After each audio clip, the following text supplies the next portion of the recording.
Apa yang terjadi jika Amerika Serikat tidak membayar hutang nasionalnya? Nama saya Ricky Suwarno, berdiri di atas pundak dua superpower Amerika Serikat China melihat masa depan Indonesia. Beberapa saat yang lalu, anggota Kongres Brian Mast dari DPR Amerika mengajukan rancangan undang-undang untuk menahan pembayaran kembali utang Amerika Serikat kepada China.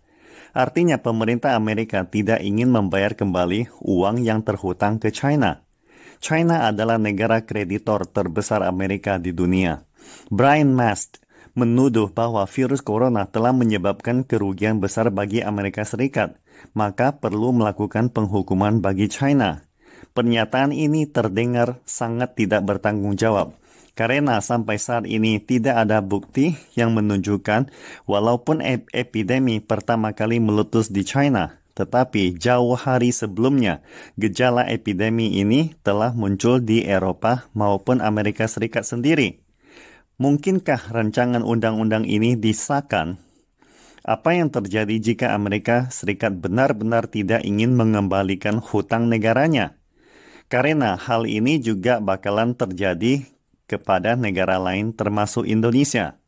Pertama, kita harus memahami mengapa China ataupun Indonesia membeli obligasi atau hutang nasional Amerika.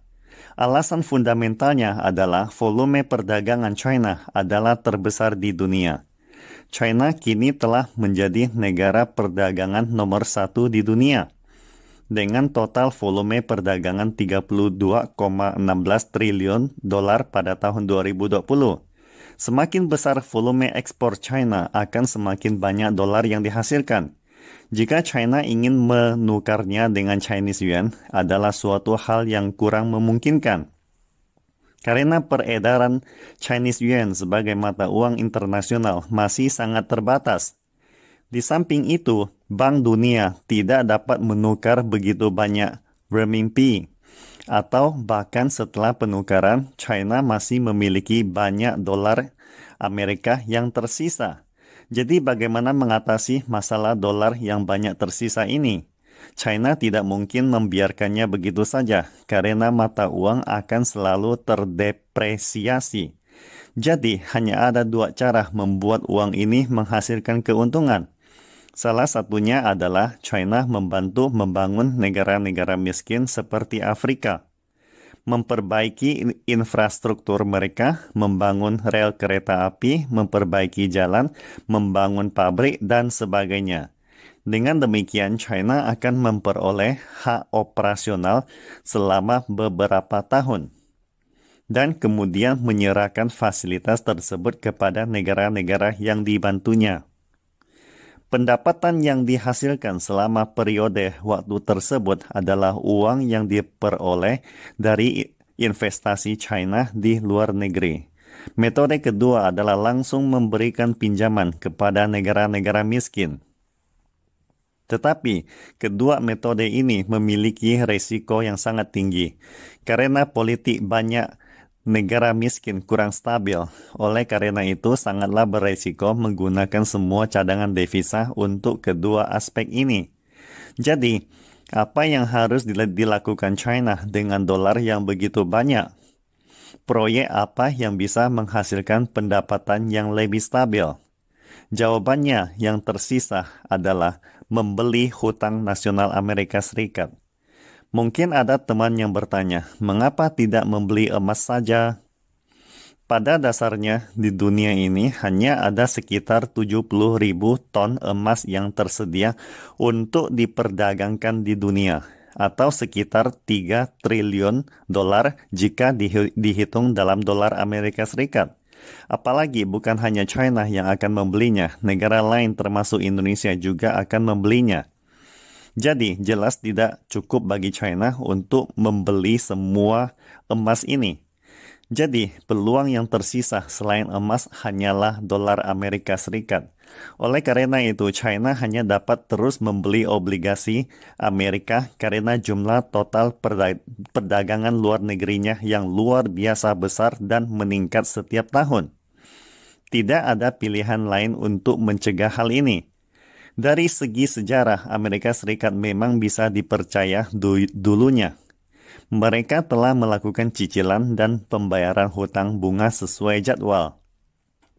Namun, mungkin ada risiko di masa depan, yaitu obligasi Amerika Serikat adalah suatu skema Ponzi.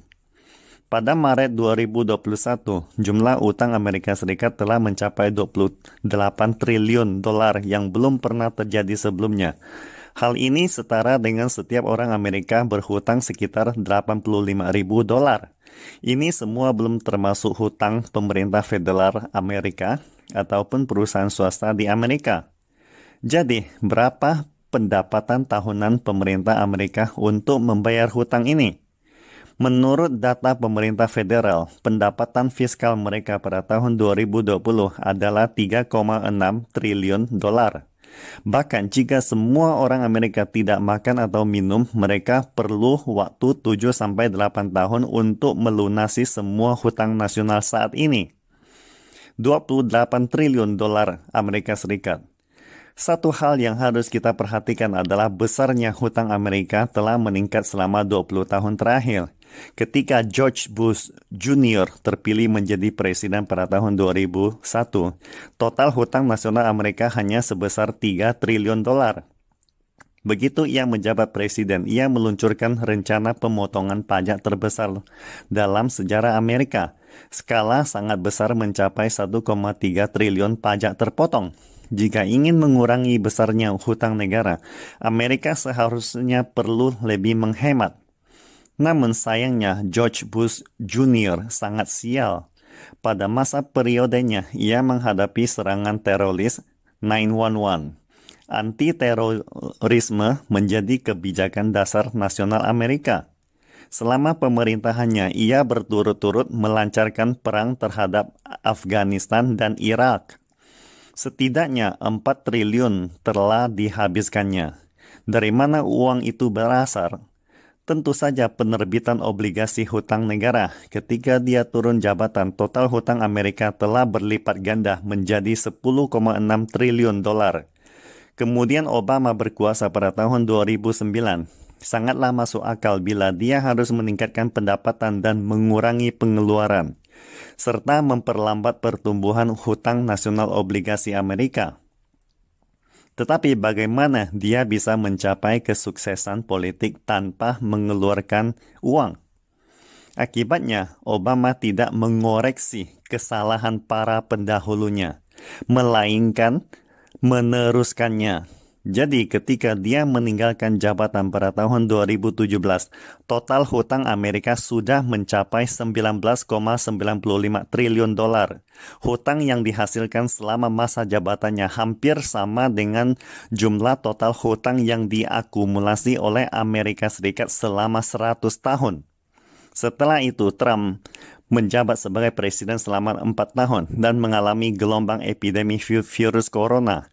Selama 4 tahun jabatan, Trump telah mengakumulasi hutang nasional Amerika yang semakin membengkak, meningkat menjadi 26 triliun dolar.